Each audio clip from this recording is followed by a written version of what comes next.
India गठबंधन की स्थिति दिन ब दिन बद से बदतर होती जा रही है। पहले ही कई बड़े नेता और कई बड़े चेहरों ने खुद को पार्टी से दरकिनार कर लिया है, लेकिन अब खुद इस कड़ी में पश्चिम बंगाल की मुख्यमंत्री ममता बनर्जी भी शामिल हो चुकी हैं। दरअसल सीएम बनर्जी ने अपनी नई किताब में कांग्रेस की कड़ी आलोचना करते हुए बीजेपी के केंद्र में तीसरी बार सत्ता में लौटने के लिए जिम्मेदार ठहरा दिया है।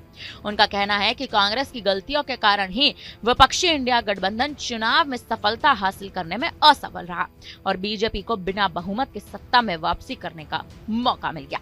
जानकारी के लिए बता दें कि ममता बनर्जी की 3 नई किताबें मंगलवार को कोलकाता अंतर्राष्ट्रीय पुस्तक मेले में लॉन्च की गई। इस किताब में उन्होंने 2024 के आम चुनावों के परिणामों पर अपने विचार रखे हैं। उनकी किताब में साफ तौर पर ममता बनर्जी ने कहा, हमने भारतीय जनता पार्टी के खिलाफ एक मजबूत विपक्षी गठबंधन बनाने की पूरी कोशिश की, जिसमें सभी विरोधी दलों को एकजुट किया जा सका। शुरुआत से ही हम एक सामान्य न्यूनतम कार्यक्रम और सामान्य घोषणा पत्र पर जोर दे रहे थे। विपक्षी गठबंधन का नाम भी मेरा प्रस्ताव था। कांग्रेस को राष्ट्रीय गठबंधन का नेता बनाने का प्रस्ताव मैंने ही दिया था, लेकिन इसके बावजूद न तो कोई सामान्य न्यूनतम कार्यक्रम था और ना ही कोई सामान्य घोषणा पत्र। गठबंधन के सदस्य आपस में ही चुनावी मुकाबला कर रहे थे। इसका फायदा हुआ बीजेपी को मिला और वे बिना बहुमत के सत्ता में लौटने में भी सफल रही। ममता बनर्जी ने अपनी किताब में यह भी दावा किया कि कांग्रेस ने लोकसभा चुनाव में जितनी सीटें जीती वे मुख्य रूप से इंडिया गठबंधन के अन्य सहयोगियों के समर्थन की वजह से संभव हुआ था।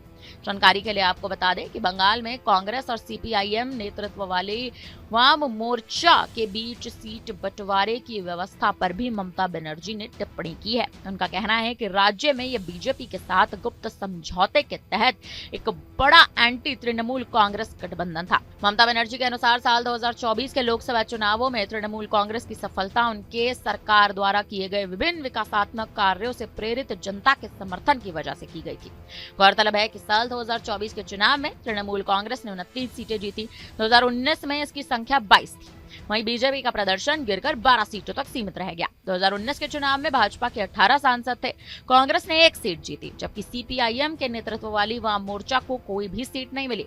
और कहीं ना कहीं यही एक बड़ी वजह है कि अब खुद घटक विरोधी दलों के नेता, पार्टी के कई बड़े चेहरे गठबंधन से अपना मुंह फेर रहे हैं।